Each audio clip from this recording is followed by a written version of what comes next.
কড়াইতে তেল দিয়ে, সরষের তেল দিয়ে কালো জিরা ফোড়ন দিলাম।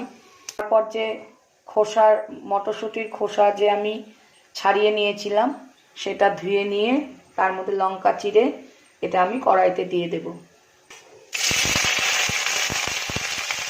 এতে আমি অল্প হলুদ দেব আর লবণ দেব। হলুদ লবণ দিয়ে খুব ভাজা ভাজা করে নেব, একটু লালচে লালচে করে।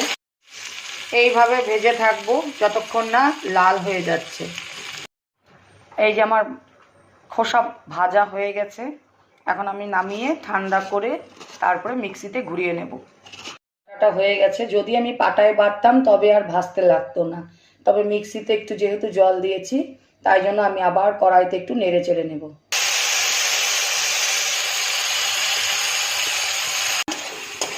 জল শুকিয়ে এসছে, এখন আমি নামিয়ে নেব। এই যে দেখুন আমার বাটা রেডি।